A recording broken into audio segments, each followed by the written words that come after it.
I get asked about different platforms all the time, and something that I notice is a lot of people feel like they have to be an expert at everything just to get started. And actually, what I am finding lately is that specialists, people who are very niche, either in topic, industry, or in platform, are the social media managers who are actually able to command the highest rates. If you are going to offer a full service solution, you want to have that kind of agency vibe.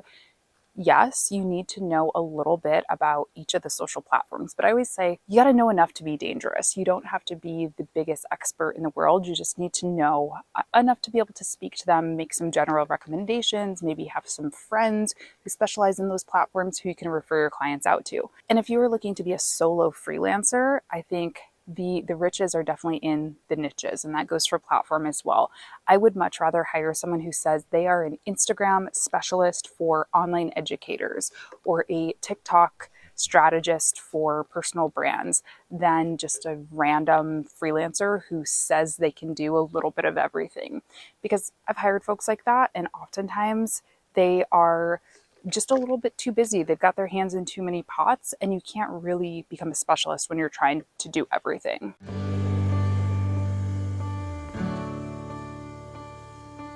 Clients adding on more work than is expected.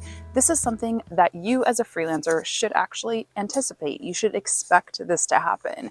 And the way that you prevent it from impacting the working relationship is by adding a little secret thing that changed the game for me that is called out of scope rates. So in your proposal, in your contract, obviously you're going to have your package rate listed out. Hey, this is how much it's going to cost to work with me for 5 social posts a week, that kind of thing. But you also want to write in there an hourly rate or a package rate for requests that are out of scope, that do not fit within the package that you have, prescribed to them essentially. And I usually make this rate quite a bit higher than my normal hourly rate to sort of deter this from happening, but also you're setting the precedent by having it in your contract there that no, I won't just do an email campaign for free. No, I can't just do a one-off social post for free. Like that's going to be additional because it's not in our package. But here's the thing that I also want to say. You also have to use your best judgment with this, right? If somebody asks you for one additional social post, you guys are normally signed on for 5 social posts, and they ask you for 6 1 week out of 5 weeks that you've worked together, use your best judgment on whether or not you're actually going to charge for that. Because at the end of the day, you want to make sure that your client is successful. And if it's going to be something that is going to make them more successful, if they just won an award or they attended an event or something and they didn't have time to put it in the initial content calendar, use your best judgment. Like I am lenient, but when it starts to become a pattern is where I address it and just refer back to that contract. Hey, this is actually not something that our package allows for. I'm happy to do it at this rate per hour. And then you can consider like writing it into the package if it's an ongoing request, if you want to do it. Which social media platform should you focus on? Okay, the answer is you should focus on the social media platform. One, this is really important. You should be on the social media platform that your clients, your prospective clients are on. Something that I see this phenomenon happening in, I'm sure it's across industries, but definitely in social media management, is that we tend to focus on the platforms that our peers are on. It's like, oh, cool, we all like Instagram, we all like TikTok, whatever, YouTube. So let me be on YouTube as well. And that might work for you if your prospective clients are also there. But a lot of times I see people focusing on these platforms where, we make friends, we have fun, but our clients aren't actually there. So to give you an answer of where I focus on YouTube because there are a lot of, I work with a lot of SaaS and tech clients, and they tend to be YouTubing about their industry, YouTubing, tips for their businesses. So they find me on YouTube. And then in the very beginning of my business, when I was actively looking to like book out my agency roster, I spent a lot of time on LinkedIn as well, because here's the thing, that's where decision makers are. That's where people who have money to spend are. So that's where a lot of my SaaS clients were, but also I had a lot of corporate connections from my past job who would often refer work my way and share my stuff and broaden my reach that way. Nowadays, I have expanded a little bit because I have more time to create content. So I also focus on Instagram, a little bit of TikTok, things like that. But I think it's important in the beginning, at least, to choose 2 core platforms. And I always say choose a long form platform and then a short form platform to focus on.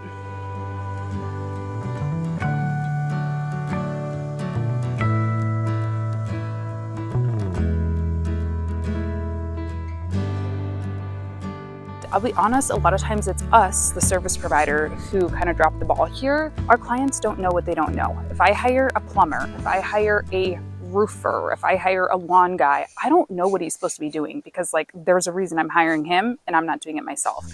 He needs to give me the timeline, the estimate, prepare me for success. And it's up to you as a social media manager or service provider to do the same thing. So first, do an onboarding call.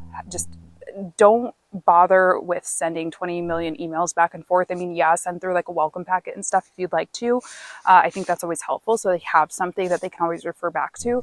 But you also want to have an actual call to go over it because there's just so much that gets lost in translation, lost in the, email world. So have a call where you go through everything. You go through your timeline, you go through the scope of work in detail, invoicing, make sure they don't have questions about that, make sure you are onboarded onto all of their tools. I find having a meeting really helps too, especially for those less tech savvy clients who are like, I don't know how to add someone onto my Facebook page, or I don't know if I have a Facebook ad account.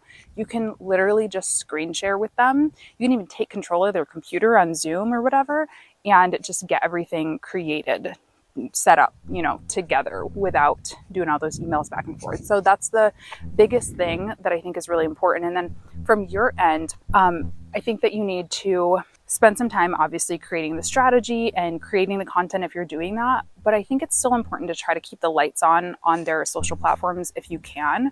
So I might not have the most ornate social calendar built out for them on week 1, but I still am going to try to just keep some general posts going if they already have platforms set up. If they don't already have platforms set up, well, then you can, obviously pause until you're fully ready. But that's generally how it goes.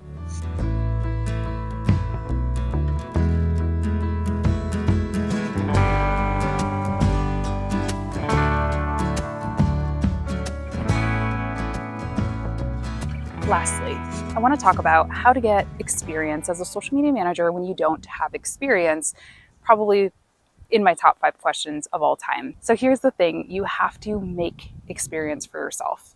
For me personally, my first portfolio was my blog. I just created work for myself. And then along the way, I volunteered to write for a local music blog in my hometown.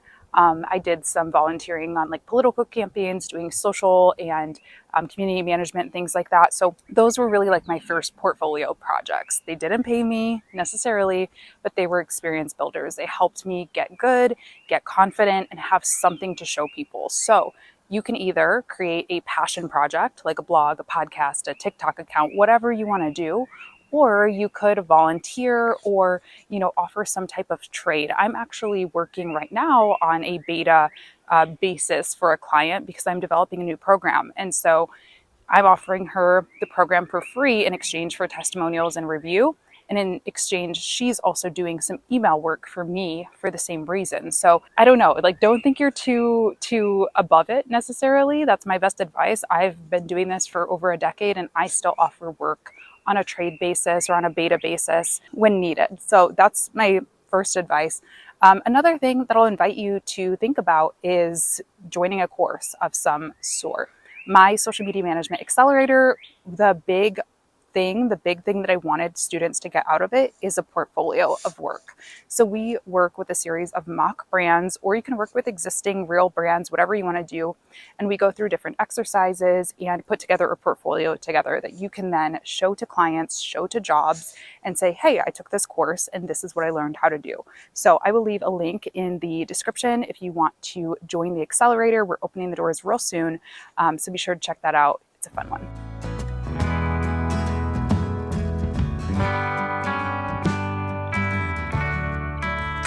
All right, y'all, that's it. Just wanted to record a quick little video for you with my limited gear that I have on hand, but hope this was helpful. If it was, please be sure to thumbs up the video, subscribe to my channel, and leave me a comment. Let me know if you have any other questions that you want me to answer on a future hike, or if there's anything you want to share with me. So have a good day. Thanks for watching. See you next time.